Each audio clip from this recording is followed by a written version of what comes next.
Hi, I'm Dave Hoffman. I'm the FY19 NCARB president. I'm from Wichita, Kansas, born and raised in Iowa. My hometown of Mason City, Iowa is an enclave of Frank Lloyd Wright architecture. My paper route went through those areas, so I was constantly exposed to it.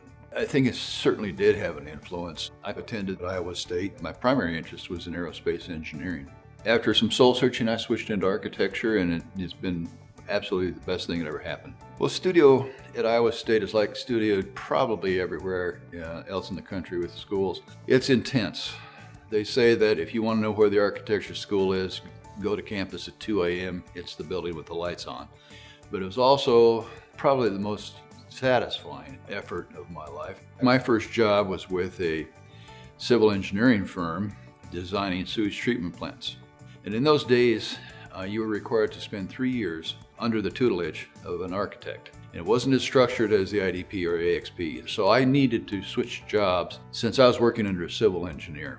And I did ultimately find an architect to work under, but I had to move to Wichita, Kansas to do it. And that's how my roots got started here in Wichita. Wichita is not a large city. It's a great community, I think, to raise kids in. It has a wonderful arts community. And I finally came to LK Architecture 40 years ago. It is architecture and an engineering firm. We're now about 120 people, and we're practicing throughout the United States. We're licensed in all 50 states, which means you get exposed to all kinds of climates and conditions and challenges. We've had the opportunity to work in a number of different areas: retail, healthcare, hospitality, industrial, institutional work.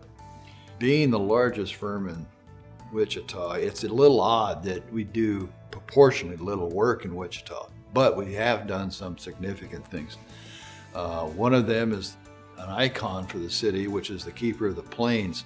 It's a 43-foot tall sculpture at the confluence of the Arkansas and Little Arkansas River.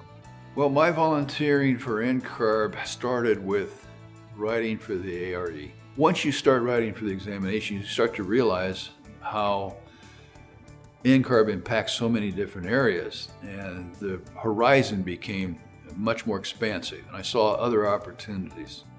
Volunteering to me is critical. I think that I'd be lost without having that feeling of contribution. One of the most valuable benefits of my activity with NCARB is to deal with people on a one-on-one basis. The camaraderie and working close with people, it's incredible the amount of work that we've been able to do, and these are the best people in our profession. I think we're going to have a wonderful centennial celebration. We can point to so many accomplishments, and we'd like to celebrate that. It'll be a snapshot in time of what this organization is and where it has been. If one doesn't look back, you make mistakes going forward. And there will be a forecast of kind of where we're going to be going. On the regulatory side of it, the Futures Task Force is coming up with ideas. We're just now going through the model law. All of that has to be implemented. It's been wonderful working with NCARB. You can point to something that actually makes a difference. And to have your name and your life work associated with it is probably the ultimate accomplishment.